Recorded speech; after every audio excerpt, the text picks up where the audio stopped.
They're doing very strange experimentation. There are beings from portals coming in and out. Beings coming in and out of portals. Yes, they have apparently in the bottom of the CERN this portal, this door where they are dealing with all the subatomic dimensions. She's not the only one talking about this. If you've seen the latest video, you know Dan Burish has been saying the same thing. They are from the future, 45,000 years ahead of 45,000 years ahead on a separate timeline than what we are presently on. People from the future coming through open portals. I can't even wrap my mind around it. And now, to hear a CERN insider saying it out loud. But here's what's more disturbing. When you look at what is going on in the CERN, there is a fight from some of the military agencies. Intel, they say that there is a fight on time. They're trying to change time. Trying to change time or changing timelines. The cornucopia was there. Tinkerbell did dot the I in the Disney intro. Pikachu's tail had a black tip, but now they say it was never there. And there are dozens of examples just like this, and every single one of them messes with my head. Lately, I feel something is off, something is wrong with time itself. I can feel it, and I know a lot of you can feel it too. I have this feeling that time is broken. It passes too fast, even if I stay and do nothing for an entire day. Okay, I know there are some scientific explanations for that, but what about the Mandela effect? How do you explain that? This is why I had to make a part 2.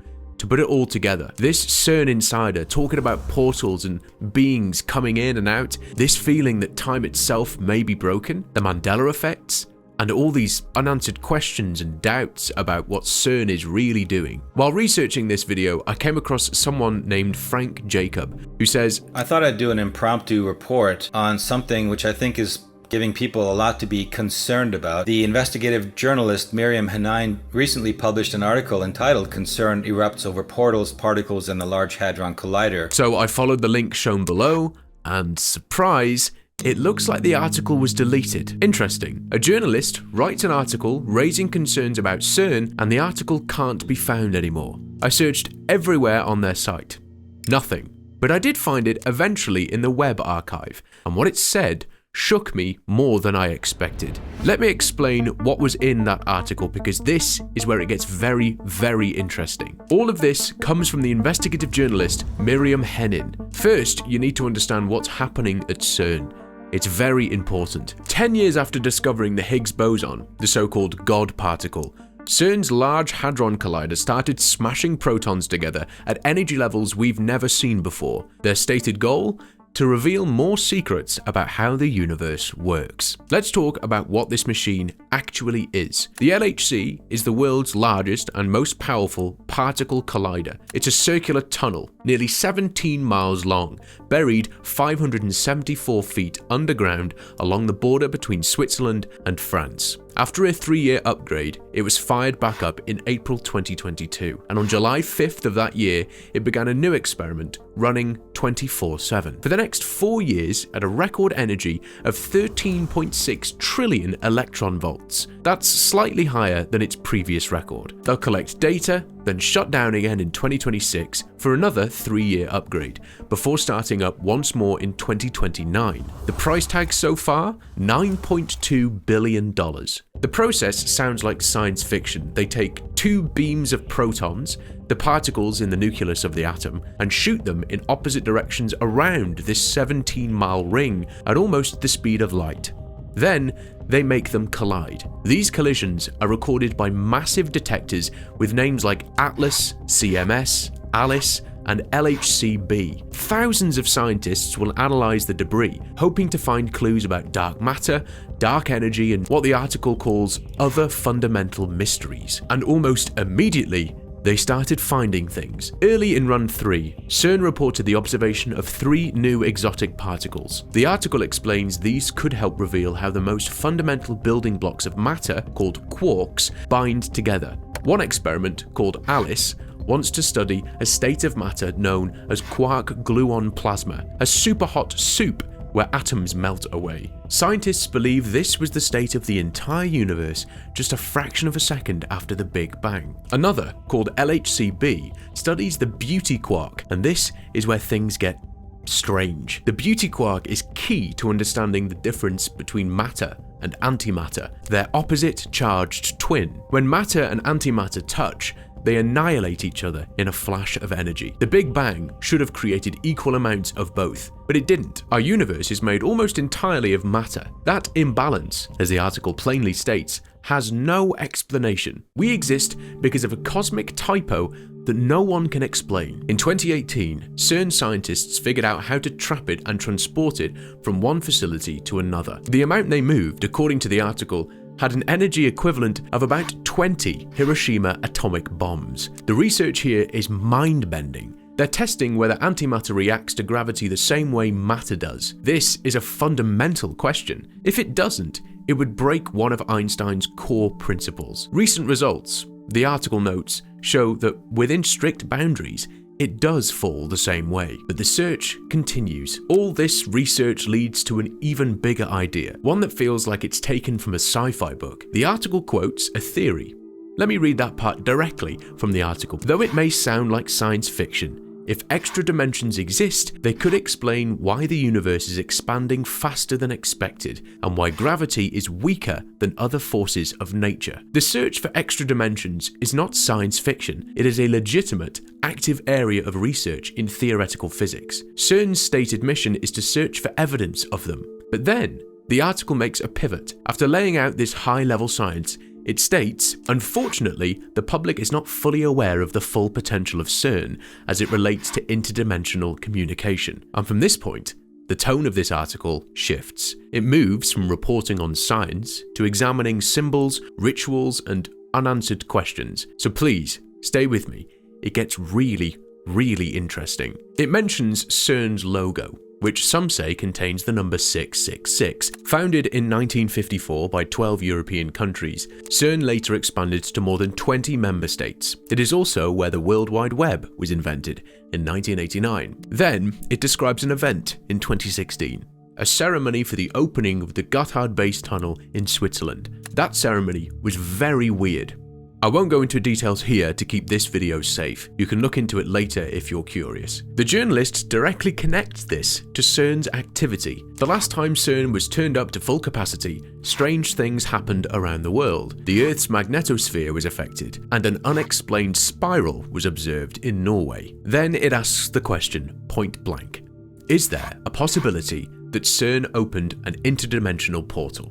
What are they really looking for? To answer that, it brings in a voice from the other side, a researcher named Sophia Kay, whose brother is a quantum physicist who worked on the collider. She addresses concerns about CERN, telling, "This isn't an episode of Saturday morning cartoons. Sorry to disappoint anyone wanting to test the event horizon theory, but I think we're stuck here in this time zone for a little bit longer." She explains things in a simple way.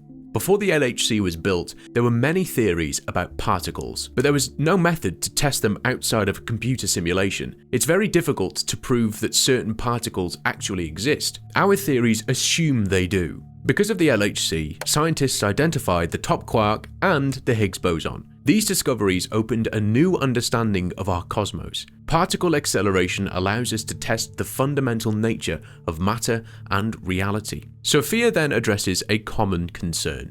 She mentions Planck energy. This is a fundamental limit in physics. The Planck energy is a quintillion times higher than the maximum energy of the LHC. The following section has the title Black Holes and Portals to Hell. It mentions that many people distrust CERN. Regarding black holes, two particles could create a microscopic or micro black hole if they collide with energy above a specific threshold. Sophia presents the mainstream scientific position. The prevailing theory of gravity does not predict that a black hole can actually be made this way. Any competent physicist will tell you it's impossible. It would require a total abandonment of physics, quantum field mechanics, and logic. However, CERN's own official channels acknowledge the collider might produce black holes, not the kind found in space. The official position states black hole creation is very unlikely, but they allow for the possibility of tiny quantum black holes. According to sources referenced, such a black hole would decay harmlessly into ordinary particles. CERN states that observing this event would be a major discovery. They say it presents no danger and would be perfectly safe. The stated reasoning is clear. The creation of a black hole at the LHC would confirm theories that our universe is not four-dimensional, but indeed hosts other dimensions. This statement leads to subsequent questions. If dimensions exist beyond the four we experience, how do we know where these tiny black holes go? If they decay, where does that energy dissipate? CERN's man-made magnetic fields are 200,000 times stronger than Earth's natural magnetic field. This fact prompts another question. How could we be completely certain that there are no unintended effects? The article then presents research from Frank Jacob. Jacob is an award-winning filmmaker. He recently conducted a deep investigation into Project Looking Glass. His research proposes that CERN's goal extends beyond detecting extra dimensions. He claims they're actively attempting to penetrate through to the 11th dimension. Until now, the LHC has searched for mini black holes at energy levels below 5.3 tera-electron volts. A theory called gravity's rainbow suggests this energy is too low. The article quotes CERN scientist Mir Faisal. His model predicts black holes could form at energy levels of at least 9.5 tera-electron volt in 6 dimensions and 11.9 tera-electron volts in other configurations. The article notes the LHC's current run operates at 13.6 tera-electron volts. This energy is now above the energy threshold mentioned in the theoretical model. But what does this mean for our planet? Now it gets really interesting. In 2008, before the Large Hadron Collider was fully activated, a lawsuit was filed against CERN. The case argued that experiments at the collider could pose risks on a global scale, including the possibility of microscopic black holes. Around the same time, concerns were also raised in Europe from scientists and researchers. They submitted formal complaints, signed petitions, and publicly questioned whether the risks were being fully understood. These concerns were raised before the machine was switched on. The lawsuit was dismissed after the court ruled it had no jurisdiction over CERN. CERN does not operate under the laws of a single country. It was created by international treaty and is governed collectively by its member states. Because of this status, national courts do not automatically have authority over it. This is called limited jurisdiction. Legal oversight does not come from one court or one country. It is spread across international agreements and political coordination between states. Decisions are reviewed at a collective level rather than enforced by a single legal system. Think about that for a second.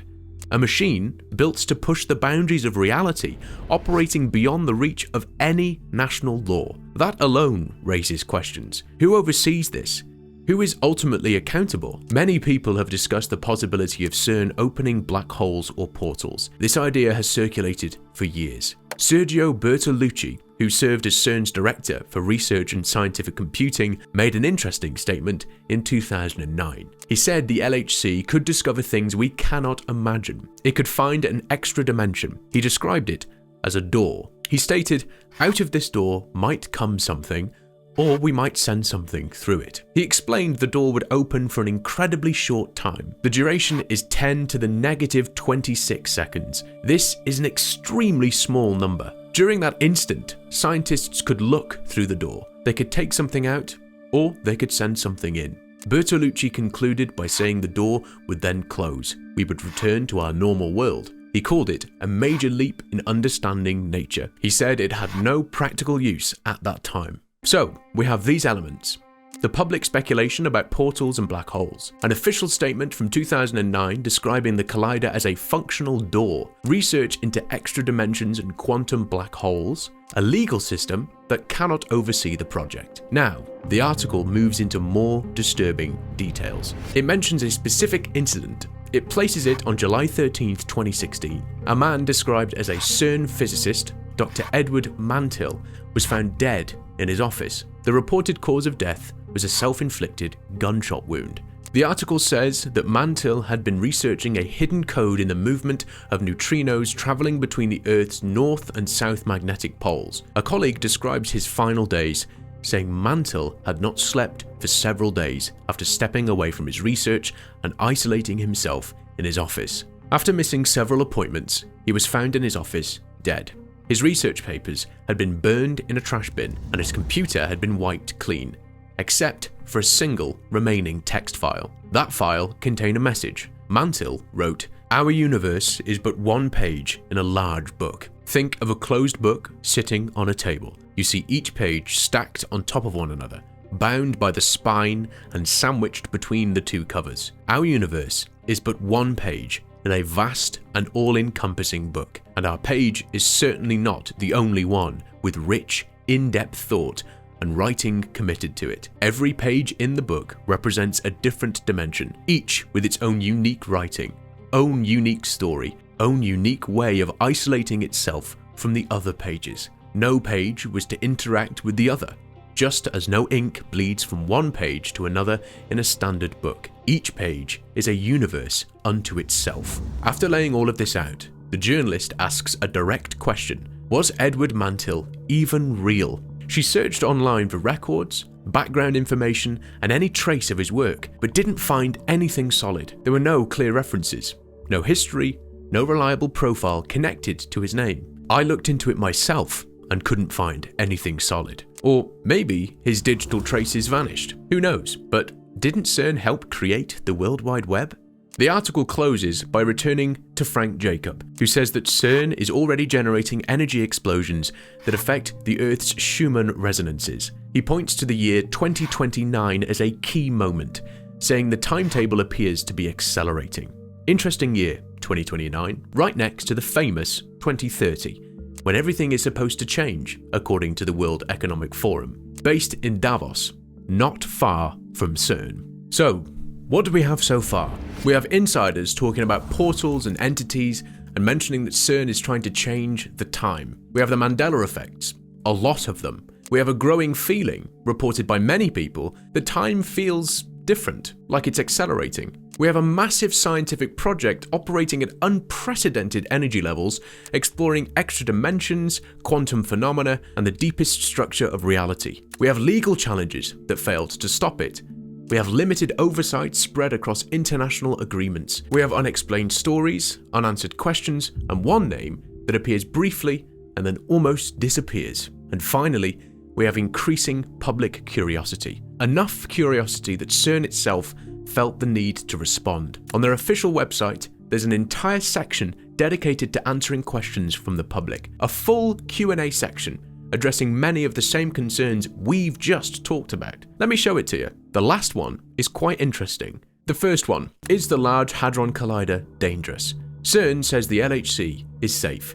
Their argument is that the energies involved are lower than those produced naturally by cosmic rays, which have struck Earth and other celestial bodies for billions of years without observable damage. What happened with LHC in 2015, and what does CERN plan to do in the future? They say the LHC restarted in June 2015 at the energy of 13 tera-electron volts. Collision activity was gradually increased later that year, followed by a scheduled technical stop. After a successful run in 2016, the collider resumed operations in 2017, entering a new data-taking phase. Future plans involve increasing beam intensity to produce more collisions and expand understanding of fundamental physics. Why is the Higgs boson referred to as the God particle? The explanation given is that the Higgs boson is a central part of the Standard Model and was observed only after the LHC became operational, decades after it was first proposed. The term God particle was coined by Leon Lederman in a 1993 popular science book as a publishing choice, not a scientific claim, and is generally disliked by physicists. Is CERN's aim to prove that God does not exist? They say no, and that their mission is scientific, not philosophical or theological. It describes itself as a multicultural collaboration focused on studying the fundamental structure of matter for the benefit of humanity. Why does CERN have a statue of Shiva? It is said that the statue is a diplomatic gift from India, symbolizing a metaphor between the cosmic dance in Hindu tradition and the movement of subatomic particles. It is presented as one of many artworks on site. What are the shapes in the CERN logo? Official explanations describe the logo as representing particle accelerators and beam lines. The design dates back to 1968 and reflects schematic elements of accelerator physics. You can see the original logo here. Will CERN open a door to another dimension? They say it won't.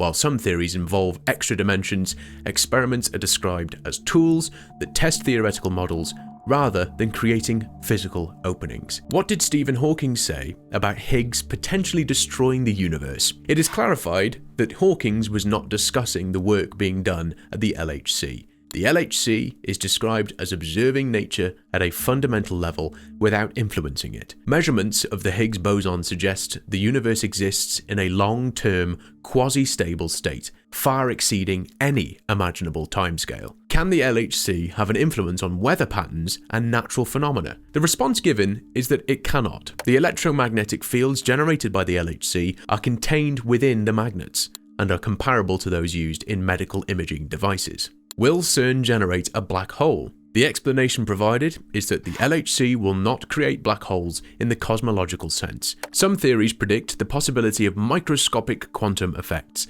which are described as harmless and scientifically valuable. I saw a video of a strange ritual at CERN.